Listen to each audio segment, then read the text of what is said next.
Hello everyone, Torn here, and welcome back to the abandoned boat. Just gonna do a little update here for you all. So I'm getting ready to start the engine in the not too distant future, hopefully. Lots of you are asking what make and model the boat is, so here's the builder's plate. Okay, there you go. And you might also be asking, well, what needs doing on this boat? Well, I fixed a few dings in the gel coat. If you look down here, you can see an example of one of the ones I fixed right there. There's a few others that I've fixed. And there's also a bit of a soft spot on the deck right over here. You can see the... Oh, you can see that right there if you look close. I don't know if it shows up on the camera. Anyway, look at my eyes. This part of the deck's kind of soft and needs to be rebuilt.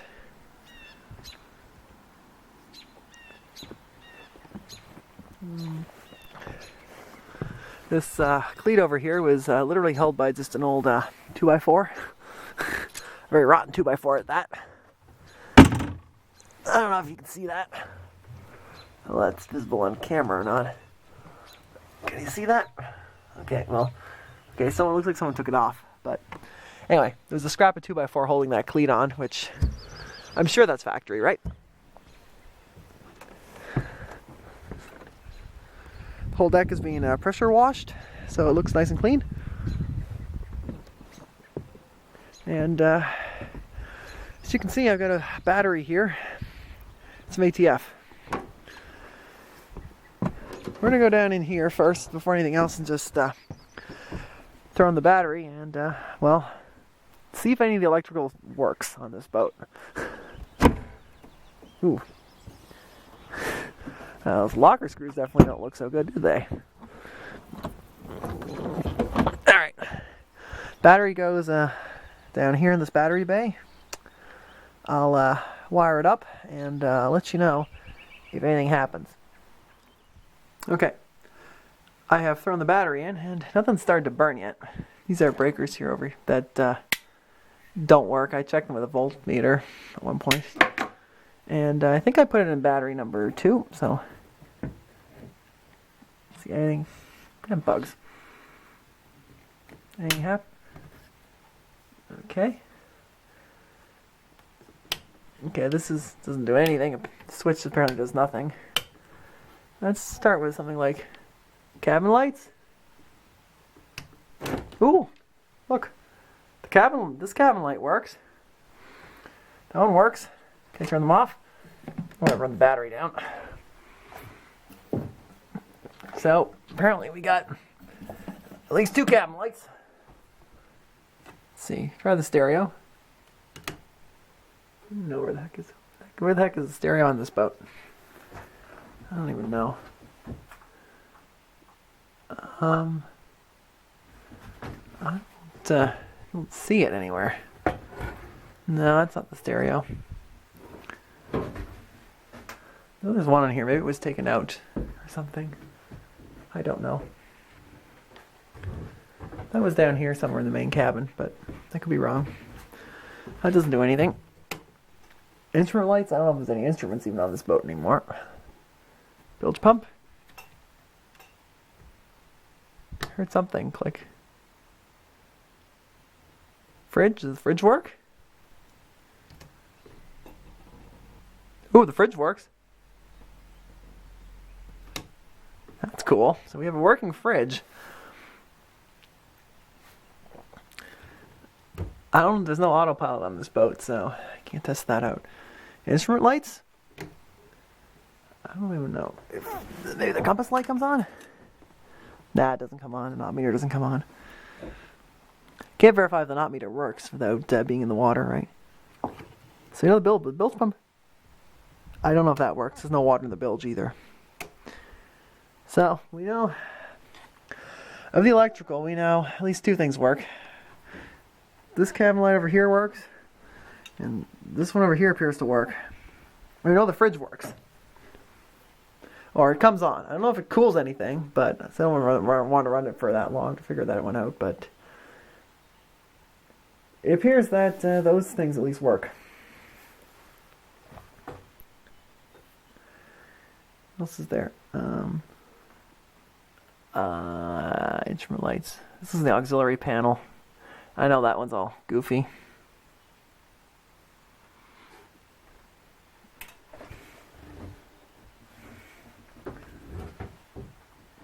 Yeah, I think so. Well, nothing caught fire, so that's kind of a very good thing, isn't it? All right, let's take a look at the engine down here for a second. Oh yeah, I don't know if you can see anything in here. This is a Yanmar one-cylinder diesel engine, 13 horse, I think. Oh yeah, it's got oil in it. This was actually above the water when this boat was full of water, when it was abandoned for a long time. And let me just take a quick look at the engine and figure out what does what. Oh, this over here looks like the water inlet. We're going to hook a hose up to this over here is the water inlet. We'll hook a hose up to this, and yeah, that should allow us to cool it using a garden hose. I have not bumped the starter. I'm not going to bump the starter until I put some ATF in that cylinder, because I don't want to square up the walls real bad. So I'm just going to take a quick look and see if I can figure out anything on this engine and let you know. Okay, so I've been studying this engine for a bit, and I think I figured out where most of the things are. I can't point things out very well, but this back here, I don't know if you can see that. It's pretty hard to see, right? I don't know if you see that, but that back there is the that's the fuel shutoff solenoid, I think. That's what it looks like. This over here, you should be able to see. Get the light on this, right? That there looks like it's the lift pump, which takes the fuel from the tank and moves it up to the injector pump via this line down here. This bottom line here. I'll point these on the video editor later. There's the line. And that down there looks like it's the injector pump, because you can see you have your throttle linkage up here. There it goes to a throttle. And that's that. And you got this fuel line here, which goes to what looks like the injector. Now, I don't know if I can get you in there. This is a terrible spot for you to see, I know. Lighting is horrible in here, and I apologize if I can't do much about it. It looks like the injector there. I don't know if you can see that, but that's the injector. I have to adjust the brightness a bit in this video. This over here looks like the water pump. I don't know if you can see, that's the water pump. That's the oil, and I did check there is oil in it, which is good. This over here, this curved piece, let me back up a bit so you can see. That thing, that's the curved piece of steel, is the air intake. That thing back there is the exhaust, and there's the water outlet from the engine to cool the exhaust line. So this is the wet exhaust. And that line back, that long fuel line up top there, looks like it's a return line. Way back there is the battery that I put in. So, what I'm still trying to figure out is where in the world is the decompression valve on this engine. I'll keep digging around and let you know when I find it. Aha! I think I found it. That black lever there, I am nearly certain that's the decompression valve. I'm not sure which way is on and which way is off, but I guess if I turn the engine over by hand, I can figure that out pretty easily. The only problem is, I don't really see a way to get oil in through that decompression valve, so I think the only way I'm going to be able to get oil in here, unless I take out the injector, which really, I don't want to do that, is I'm going to have to put oil in through the air intake and just roll the engine over by hand. Here's a slightly better view of the dings that I was fixing. See those over here? These are probably from when the boat fell over, right there. I think there's this big ding over here. It took 2 layers of gel coat to fill. I think that came from when the boat was let down very quickly by the crane operator.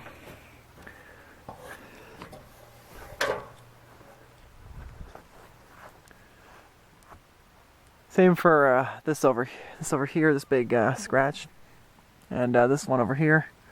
I think these also came from that. They're down below the wire line, so they don't have to look pretty. Those dings up there, I don't know if you can see them right there, yeah. Those probably came from the cradle. Alright, so I've been doing a bit of work off camera here on the abandoned boat. What have I been up to? Well, as you can see, I put the new fuel line right there, this is just like class. You can see how much fuel's in your tank. The old one was completely disintegrated. I drained out the fuel from the fuel sediment bowl. Right down there, I'll show you. That's that. And here's what the fuel looked like inside the tank. I don't know if you can see that in there. Nah, you can't. Let me pour some out of here. Okay, never mind. The fuel itself looked okay, but this is what was in the sediment bowl. Whole bunch of basically water and dirt. So, just well to get that out of there. Down here, what have I been up to? Well, I've come down here. I took off the starter solenoid. I'll tell you in a minute why. And I disconnected the alternator over there, and I've improved the lighting a bit with this work light. Now, I'm not 100% sure if I can turn the engine over by hand with the crank. Where's the crank? We'll see if it'll do it off camera. No, it doesn't do it with the crank. But that doesn't matter too much because, as it turns out, I found another way to turn the engine over. Let me get back down here and show you what I've done. I'm telling you, walking around here and holding the camera is not that easy.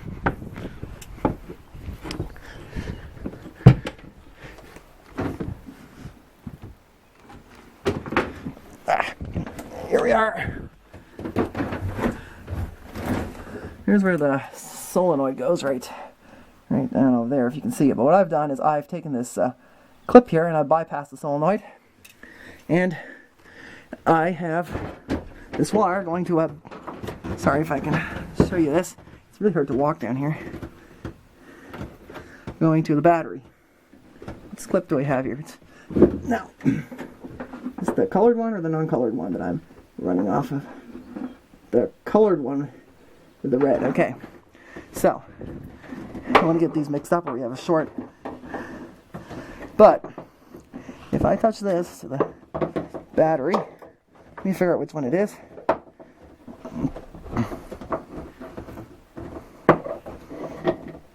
I can't see anything down here. This is the one, I think. This is it, right?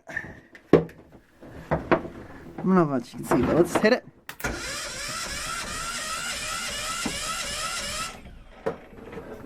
There we go. We have an engine that turns over. I'm just going to put the starter solenoid back on and see if that works fine.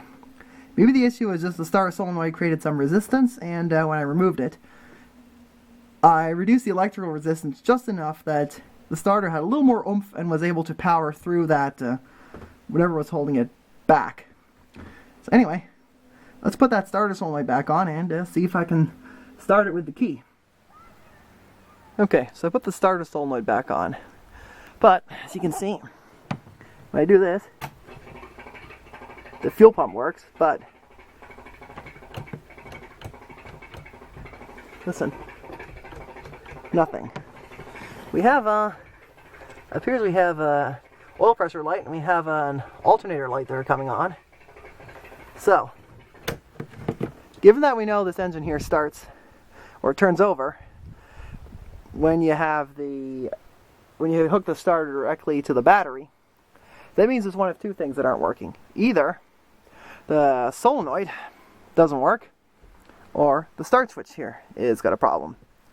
Now, I can test both of these using this over here. It's just a wire. I'm going to wire this directly to the solenoid and touch the other end to the battery. If it starts with this wire, then we know the problem lies with the solenoid, with the start switch. If it does not start with this wire, then the problem is our solenoid.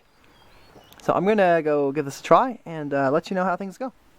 Okay, see this wire over here? This I connected up to the starter solenoid. So I'm going to hit the positive terminal of the battery over here and see if anything happens. If we hear anything? Nope.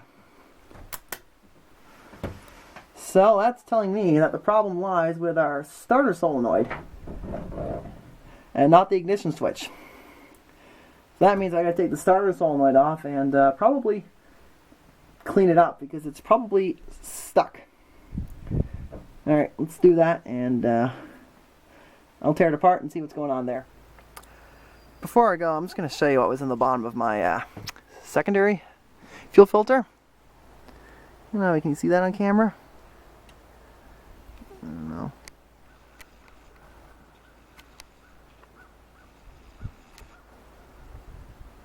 Yeah. Bunch of water. Probably not a great thing to have in an engine, right?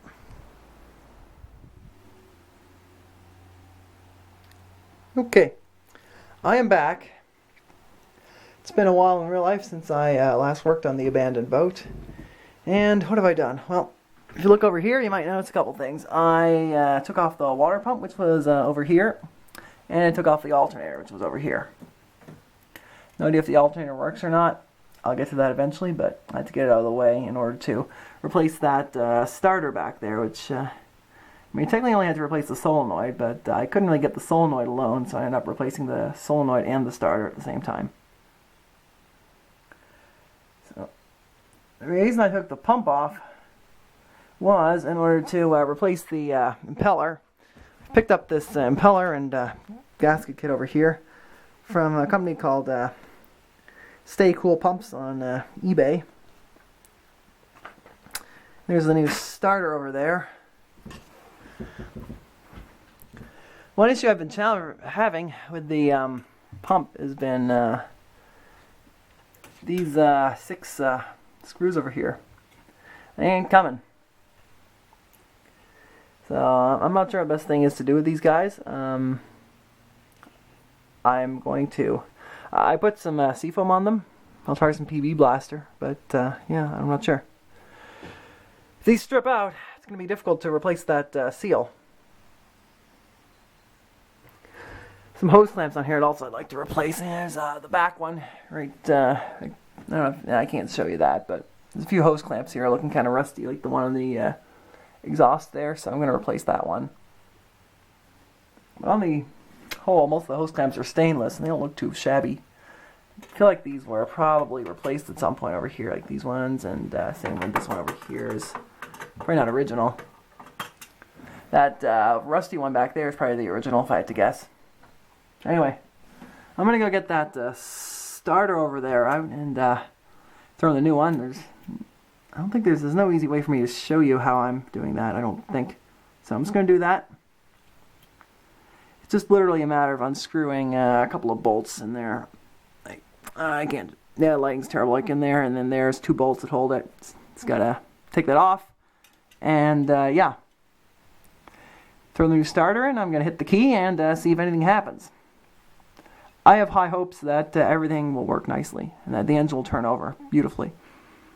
Maybe, if everything was perfectly, I'm going to go spray a little bit of some ether into the air intake, or some carb cleaner actually, and see if it makes a bang or anything. It's got compression. I can actually turn the engine over now, I think. I don't know if I can do it on camera with one hand. Probably not. Yeah, it's got a lot of compression. So it makes it hard to turn over by hand. But it does turn over with the crank now, which it didn't do before. So the oil I put in the cylinder must have helped considerably. Anyway, I'm just going to go throw that new starter in, and I'll meet you when I'm done. Okay. Right there, see where I'm pointing at? That's the new starter. It wasn't particularly difficult to install. This is your, let me just show you folks. This is the little wires, the wire from the key switch. This is the positive here, and that's the negative, which is pre-attached to your starter, as you can see if you look to follow this wire over here. So, yeah, you have to take the alternator off before replacing the starter. There is no other way to do it. I can see there's just not enough space in the engine compartment. But other than that, replacing the starter was not difficult. Except I had to use a lot of extensions to get at those two nuts. I kind of see them buried right in there. Another one underneath there. So that's all you need, really. It's this engine is not terrible to work on. Anyway, so I guess the next thing we need to try is take this handle off before it flies around and kills someone, or does some damage. Which really shouldn't, but you never know. Keep this old oil filling hose out of the air intake, like so. And yeah, I guess the next question is, if I hit the power switch, is this key actually going to work? Alright, we're on both batteries. Let me check that the power is actually on. There's our old starter. Still worked, but didn't seem reliable. So, let's shiny new one in there. That should be reliable for years to come. Let's check that my battery is still connected, or did I disconnect it? I disconnected it. I usually do that so it doesn't die. Here, let me just fix that up. I don't know if you guys can see what I'm doing. There we go. Now, let's hit the key. Contact.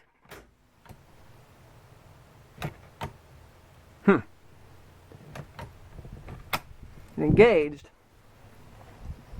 I wonder if we have corroded leads. Let me just try cleaning up those leads a little bit on the terminals. Let me try cleaning up the terminals on that battery a bit and see here. Maybe the battery just needs to be charged up a bit more. I'm going to do that and I'll come back in a minute, okay? Okay. I cleaned up these battery terminals down there. They're both pretty crusty. And I switched this over to battery 1. So now, I have also thrown in a little bit of carburetor cleaner into the air intake just for fun, and I'm going to turn the key and see if things work.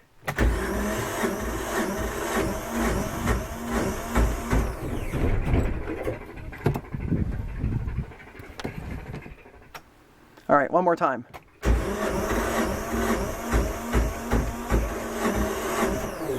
Definitely strong. Just about catches. Yeah. I think there's smoke down below. Let's see. Yeah, that's a fuel pump that has no fuel.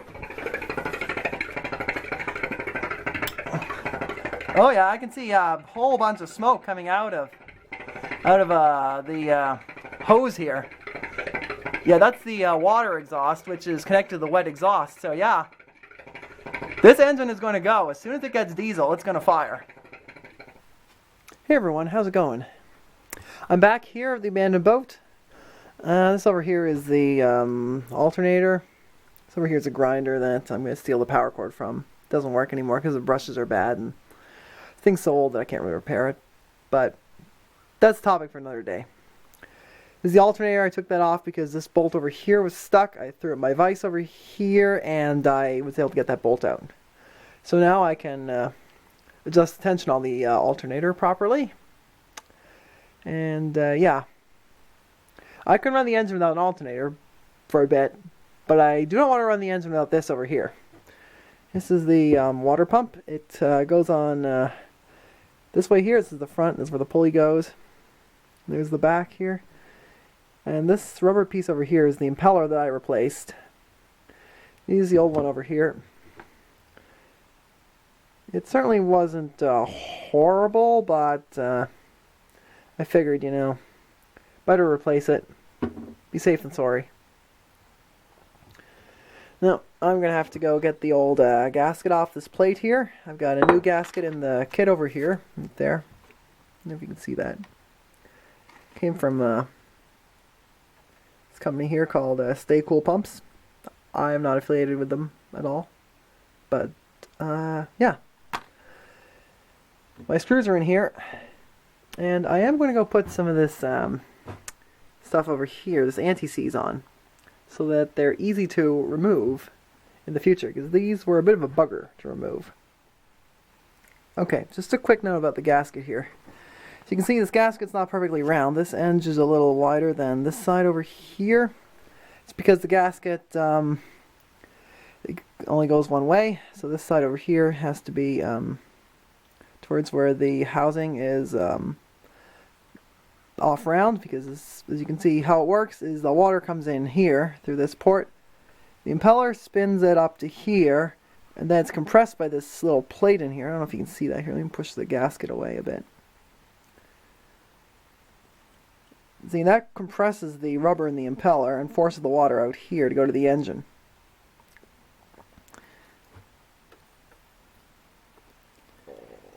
And let me put this back on. First trick is I gotta get these lined up properly. This is the inside. So I'm going to do this one, okay, I can't see. I'm going to do this one here, this one here, this one, this one, this one, and that one. This will prevent it from warping, I think. Okay, everyone, we're back at the boat engine. And this down here, there's two holes. That's where the water pump goes. This over here is where the alternator is going to go. I'll worry about the alternator later. Let's get the water pump on there first so I can start this thing in the not too distant future. But before I do that, I'm going to go replace all these hoses here. Because I saw a couple of rusty clamps on this hose leading from here to, I don't know if you can see it there, that hole back there. And when I tried to take the clamps off, the whole hose broke. So I figured, might as well replace all the cooling hoses on this engine. So I've got some new hose, and I'm just going to go and replace the hoses and the rusted clamps here, and I'll meet you when I'm done. Ta-da! Just like that, we have a whole brand new cooling system on this engine. I got the new hose over here, this new hose back here, new hose here, new hose there, and the new hose back there. And I have put the water pump belt on here. You can see back here, this is how you adjust the tension. It's actually a real pain in the keister to tension this belt because there's nowhere really to pry on the water pump very easily that I can see. So I kind of just grabbed it with one hand and braced my elbow against my knee and just pushed it out as hard as I could, and then tightened the bolts on my left hand with my right hand. I'm not sure if this is as tight as a belt's supposed to be, but yeah. I guess one way to find out is to listen if it makes a squeal when I start the engine. If it makes a squeal, I have to tighten the belt more. But if it doesn't squeal and it doesn't slip, I think we're good. This is the alternator bracket here. As I said, I'll think about the alternator later. Cooling is more important than charging at the moment. And so yeah, I guess just before I say any more here, I will mention that I will be taking this hose down here off, because I'll be connecting the garden hose to that, because in case you may or may not be aware, depending on how I cut the video, we're currently not afloat.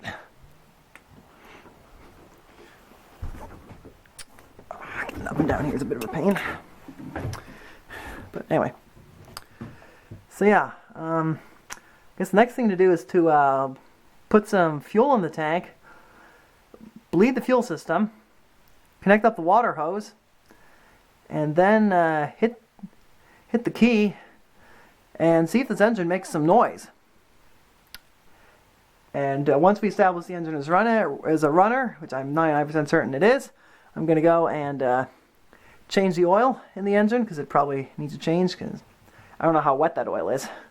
I put ATF in the cylinder so I won't tear up the rings, but still. I'd rather change the oil when it gets up to full operating temperature, because you get a much better change that way. And yeah, Once we establish the engine is working, I'll check the transmission for forward and reverse, and then I can get to looking at the alternator over there and seeing if that works or not. If it works and charges the battery, then great. We have a fully working engine on this boat. If not, well, we'll cross that bridge when we get to it. Okay. Hey everyone again. Here's what's going on now. I have set up a temporary cooling system, as you can see here, from my basement hose here to the boat. Connects down down there. That goes down to the engine. And let's go down there and show you, just so you can see. Here you go, right down there. Now the last step before getting this engine fired is to bleed out the fuel system. To do that, I have to take off the fuel cap. It's like I lost the strap to keep it from falling overboard. Put this 10 liters of diesel in, and I'll start the fuel pump and crack open those bleeders. Alright, here we go.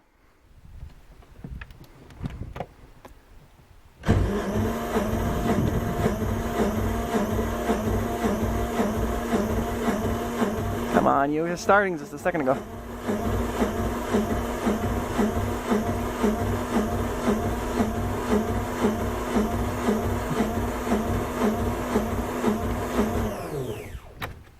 I don't know. It started just a second ago. Let's try. Let me do it. Maybe you can try again. See, maybe there's still a tiny bit of air in the fuel system here. Let me just open the bleeder again for 1 second. They may have just pushed a little spurt of fuel through and there wasn't consistent flow yet. Let me just, all right, let's.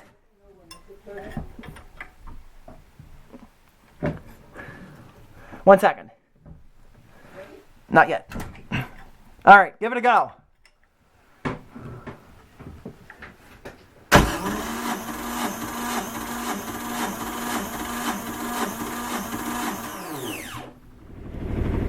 All right, there we go.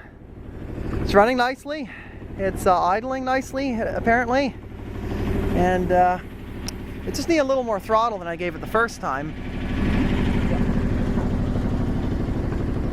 There's, yeah. It's the first time this has been run since I don't know when. Whoops, I knocked over a heater. That's fine. Let's put that back. There you go.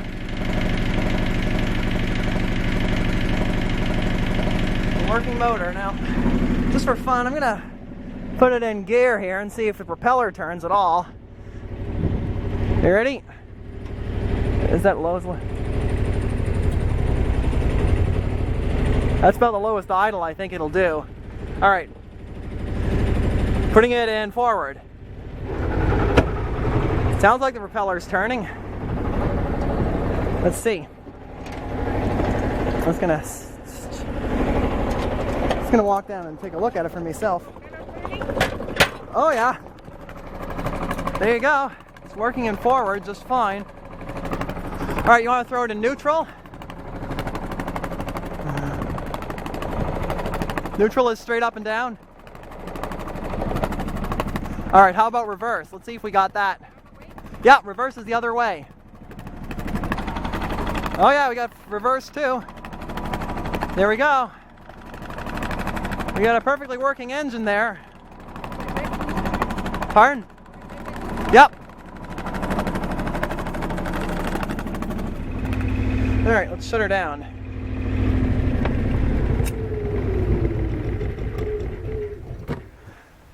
Okay. Let's see what kind of oil we got in this thing.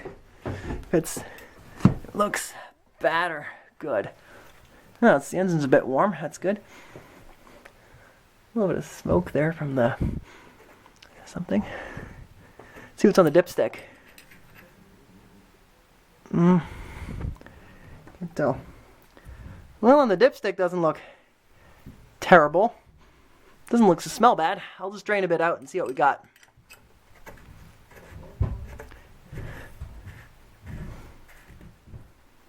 Okay, I just drained the oil here. A little sample of it anyway from this. I don't know if you can see this petcock here. Right down. Can't see it, it's right there though. Here's what it looks like. It doesn't look wet anyway. It's a little dark. Could do with a change. But overall, not bad.